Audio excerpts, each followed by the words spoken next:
Welcome back to Recipes for the Cooking Impaired. Yes, recipes for the cooking impaired because I am not professional. You are not professional, but that's okay. We can still make something delicious. Today we're going to do a side dish. We haven't done a lot of side dishes, and I feel like every meal needs at least one. Otherwise, it's just a main dish, and side dishes are fun. The one we're going to do today, the magic we're going to whip up in the kitchen, is Hawaiian twice baked potatoes. That's right, twice baked potatoes, Hawaiian style. But these are not just Hawaiian twice baked potatoes, these are healthy Hawaiian twice baked potatoes.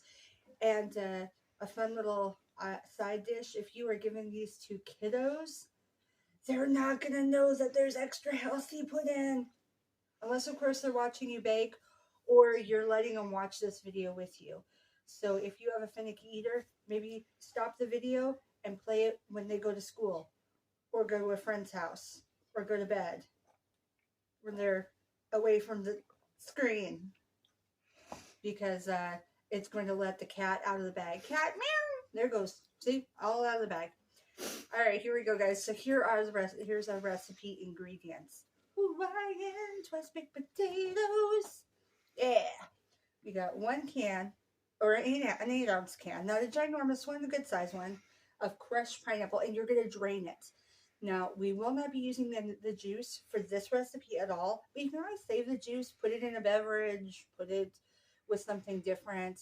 I don't have a suggestion for it right now. I kind of like putting them in smoothies, but either way, drain the juice out of the crushed pineapple. You're going to do 4 baking potatoes. Now, we're actually doing 6 instead of the 4. The recipe calls for 4.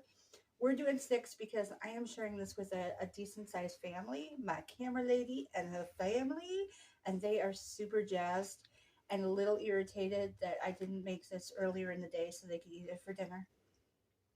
Sorry, you'll have to eat it tomorrow. I love you guys. Leftovers are good. We like leftovers.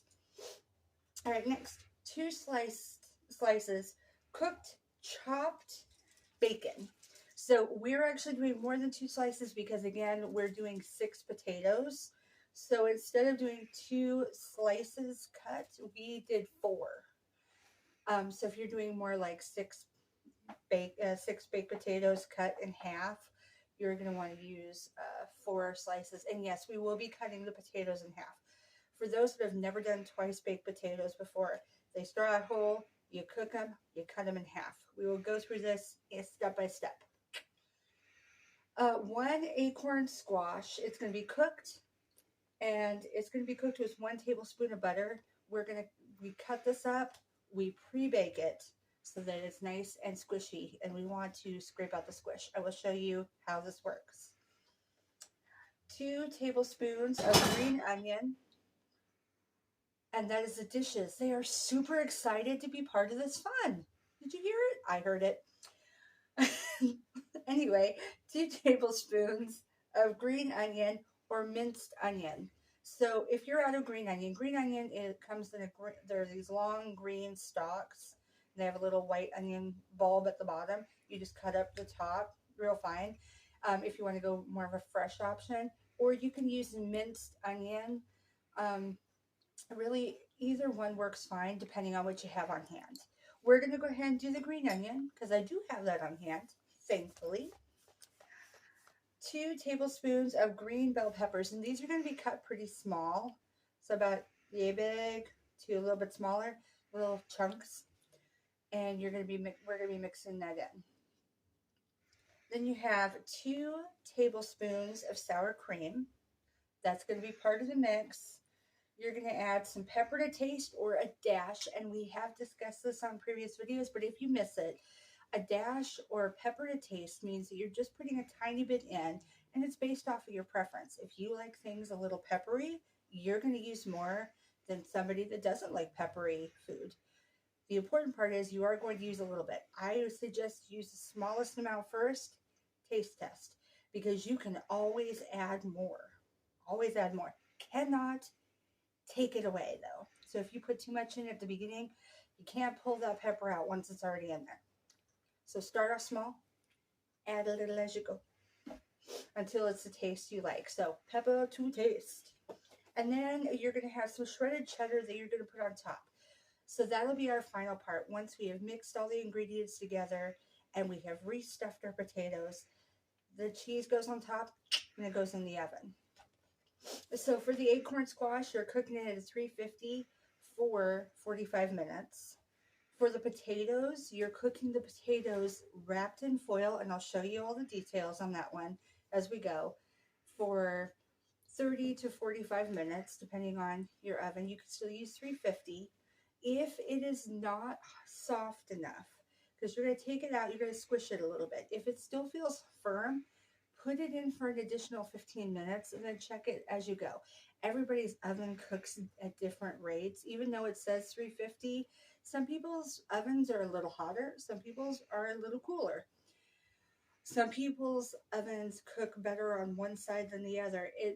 It's really all varies a little bit here and there. So 30 to 45 minutes. If it needs a little longer, put it back in. Once the potatoes are cooled, we're going to cut them in half.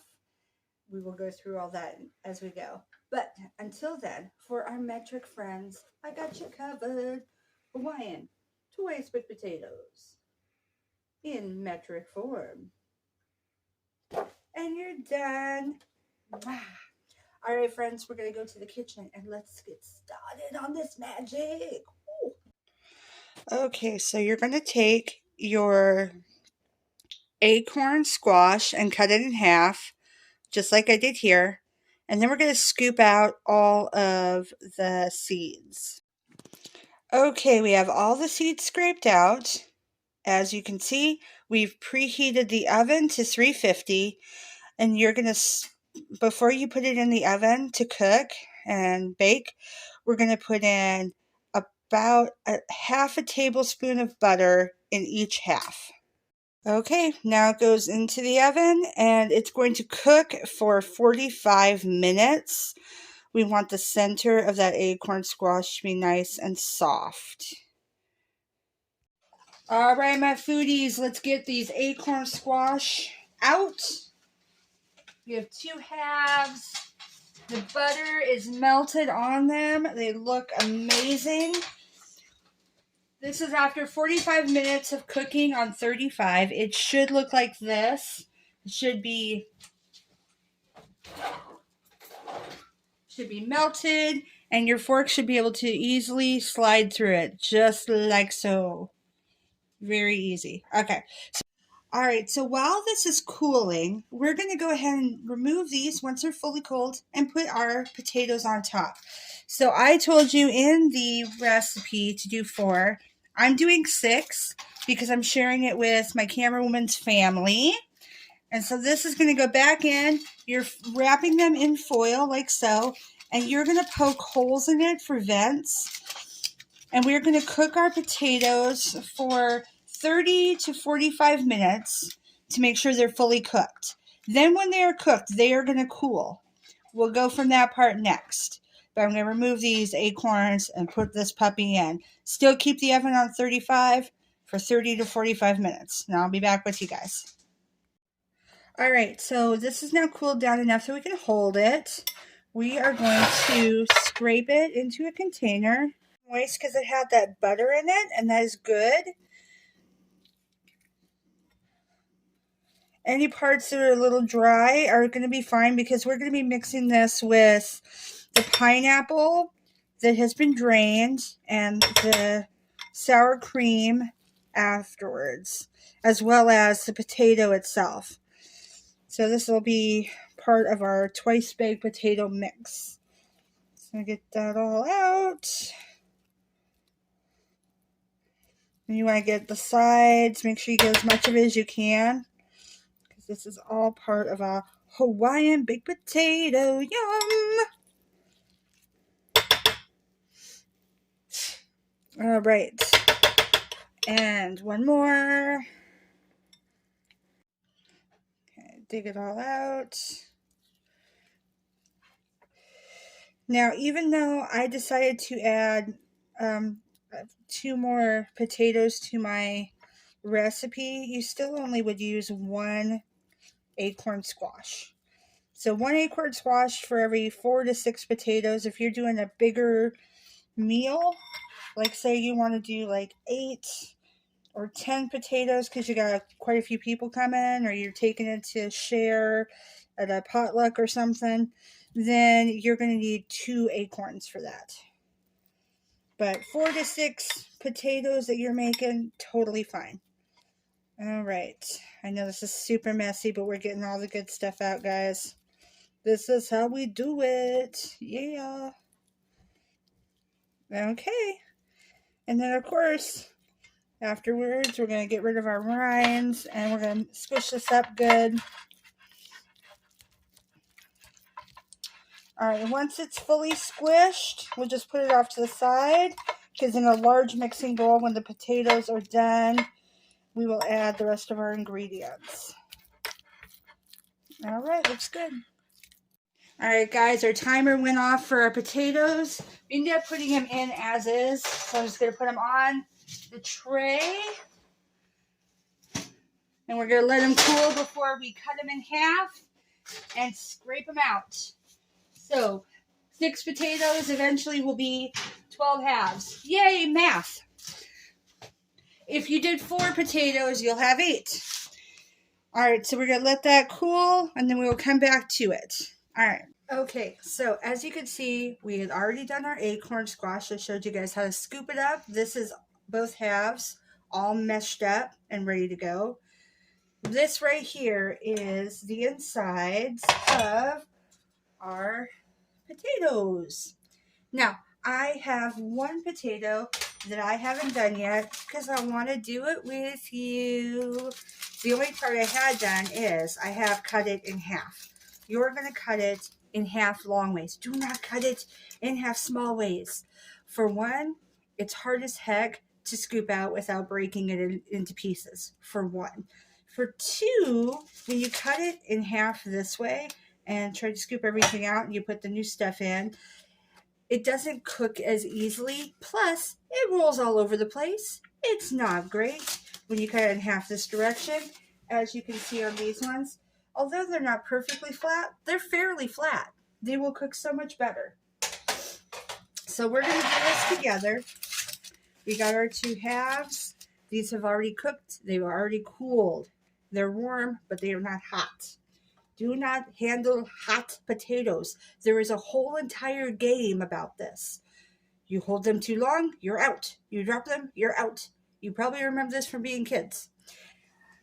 But hot potatoes, you'll get burnt, basically, is the main thing. So, all right, so we're going to get the center out. We want to leave a little layer of potato innards on either side. That helps hold the potato up because the skin is not very thick and it's not very strong. And we need it to hold because we're making these into kind of like little potato boats. So we want our boats to sail from plate into our mouth. Not all in one setting, of course, but you know, that's the plan. You want it to float. You want it to float. All right, so this is probably pretty good. So as you can see, there is maybe about 1/4 of an inch on either side, roughly. And you have a little layer at the bottom. So that will work. And let's do our other piece, the other half. And as you can see, this has like been well cooked. It's nice and soft. It's not hard. You also don't want it overcooked. This is not mashed potatoes, because if it is overcooked and too squishy, this will not hold any of your inside mixture. Once we get this all mixed up together, it won't be able to hold it in place. It will just flip-flop all over the place, and you'll end up with Hawaiian twice baked potato mash. And mash is not what we're going for this particular recipe time. Now, as you can see, there's a little gap right here. I went too far on this side. This is completely fine. So what you're going to do, kind of just wedge the 2 together because it is soft. It will hold once you put the inserts, once you insert the mixture, it'll hold it together and mesh. So it's totally fine. So we got all of our pieces ready. We're going to put off to the side. We have our oven preheating to 350 again. And we're going to start adding our mixture together. First things first, our acorn squash. So I'm just going to top this in. You're doing the whole container. Whole container. Yum, yum, yum. And we're going to mix it all up. You don't need a blender for this. You can most certainly use a blender if you want. But with twice baked potatoes, it doesn't have to be perfectly smooth. And since some of our ingredients, like the green peppers and the bacon, are not a smooth item, it's okay if there's a bit of crunchy, not crunchy, but crumplyness to it. Yeah. So I'm going to move this cheese so I don't knock it over, because we will not be using the cheese until the very end. It's going to be on the top right before we bake it. Okay, so make sure this is all mixed up. Kind of mash it a little as you go. If you don't like using the spoon, you can mash it with a fork. Some people have actual potato mashers that look a little like a flat grate, but I'm just using the spoon because we used it to scoop out the potatoes, and I'm a big fan of not making extra mess if we don't have to make extra mess. But there's nothing wrong with it either way. So this would be a potato masher. You can use this. They have some that are wider, some that are more, have metal wigglies. I don't know what you want to call it, but they come in various shapes. But, this is basically it. I'm not going to use it this time because, that I'll use more if I was making mashed potatoes. But again, we don't have to have this super mashed up. We just want it mashed a bit so that we don't have large clumps. Small clumps are totally fine. The other part that's a good thing to know is that because we're adding cheese and because we're adding other colors and the pineapple, it does not really matter that this has got a yellow consistency to it. It is actually totally fine. This would be kind of like Deceptively Delicious. I borrowed that title from a wonderful cook, but this is totally true. You're hiding the acorn squash in the potatoes. All right, so that's pretty good. We're going to go ahead now, and we're going to add the pineapple next. We have drained it. As you can see, there's still a little bit of juice in there. A little juice is fine. You just don't want all juice. You want it more of a thickened, crusty, not crusty, sorry, crushed consistency. Oh my gosh, I love the smell of pineapple. It makes me feel like we're on an island. Oh yeah. Now this is coming together. As you can see, it helped moisten it up some, but it's not super wet because we did drain it first. Okay. All right, next we're going to add our sour cream, and we're going to do 2 tablespoons. We're going to do a little. There's 1.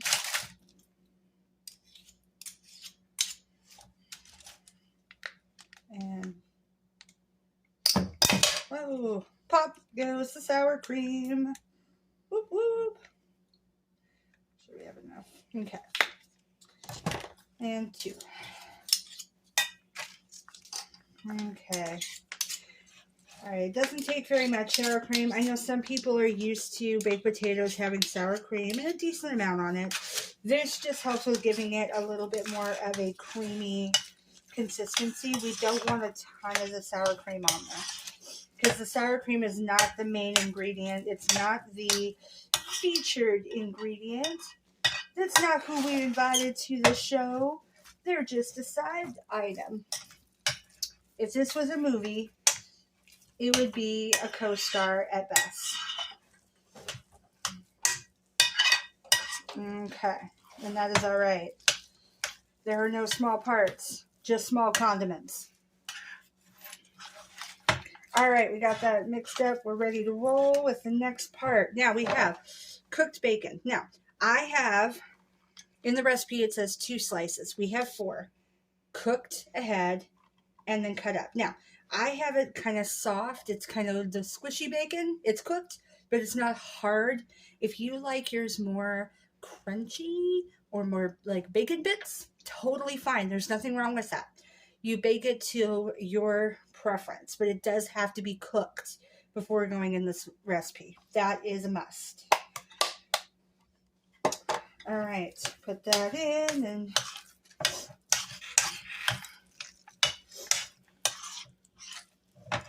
okay. Oh, this looks so good.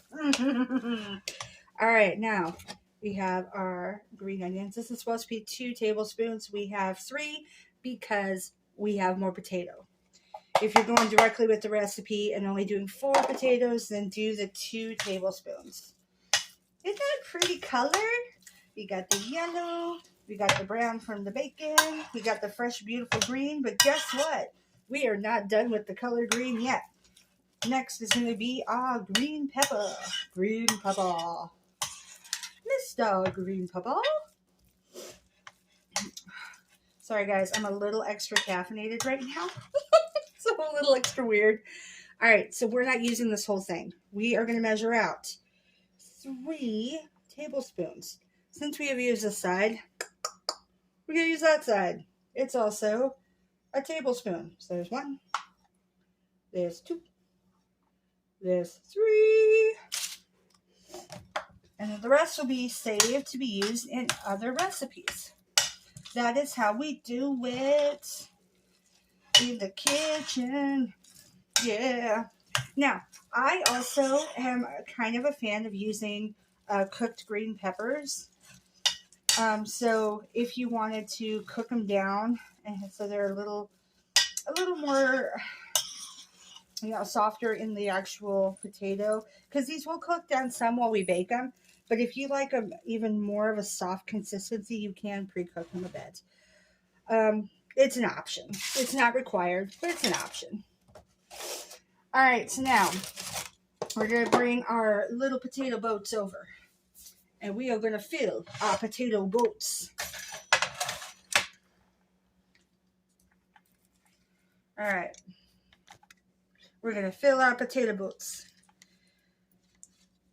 And it's okay if it's a little over full, because adding a whole acorn squash to the mix is going to mean that there's going to be more than enough in the mix to fill all of these. Kind of like if you make deviled eggs, because you're adding the mayonnaise, a little mustard and stuff like that to it. There's always more of the center that you're filling than what you actually need.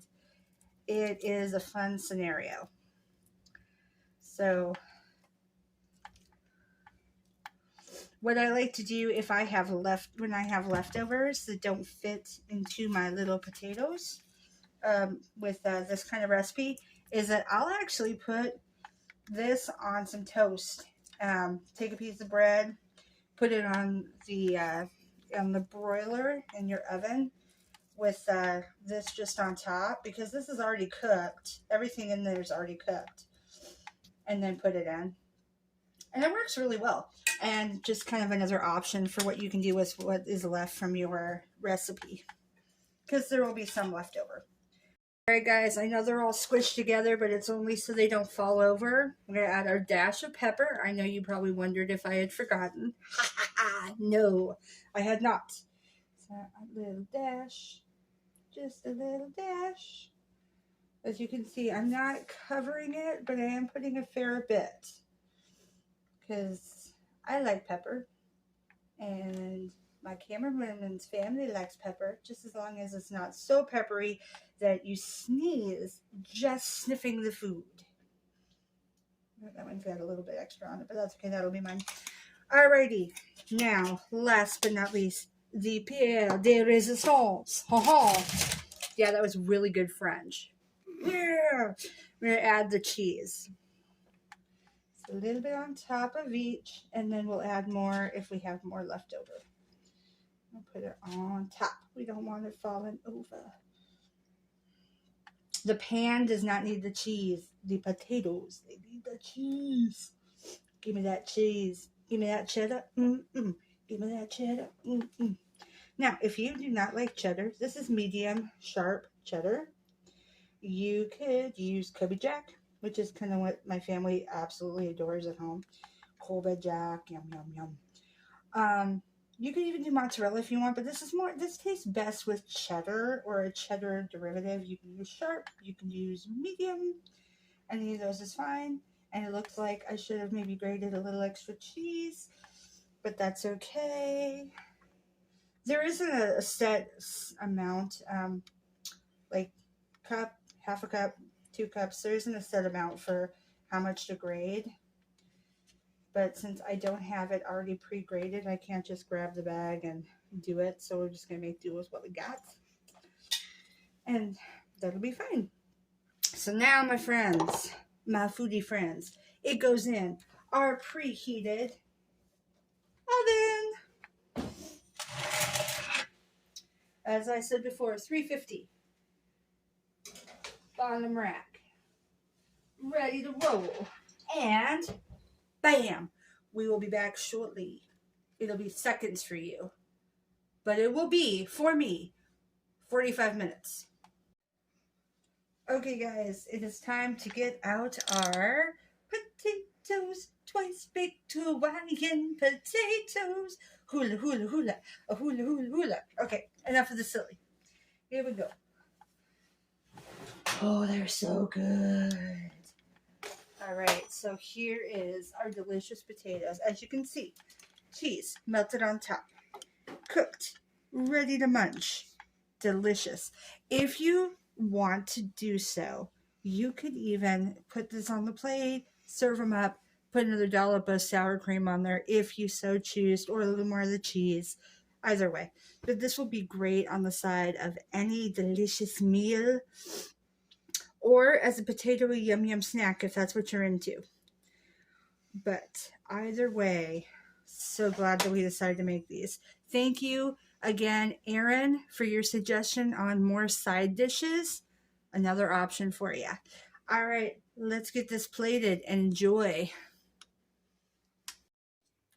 All right, my foodie friends, we have got our delicious yummy. And before we go, I want to say thank you for joining me for our side dish today. Leave me a comment. Let me know if you'd like to do more side dishes. If you have any recipe suggestions you want me to try and make up, I would love to give that a try, give that a test. Test me out, see if I can do it. Let me know if you'd like to do another main dish, side dish, dessert, any of that stuff. I'd love to hear from you. And again, thank you, Erin, for your suggestion. Another side dish. We got another side dish coming next week. And after that, we might try another main dish because it has been a little bit. So as I always say, tickle that like button so it giggles with delight, giggles with glee, and noozle the subscribe button so you don't miss out on anything. Click the bell so you don't miss out on any of our extras and fun stuff and some more recipes. We got some more cooking impaired recipes coming out. I try to do them every week as best as I can, but you know how it is. Life is a thing. So do what I can for you guys. As always, I love your faces. I miss you already. Can't wait to make some more food with you. I'll see you guys soon. Bye.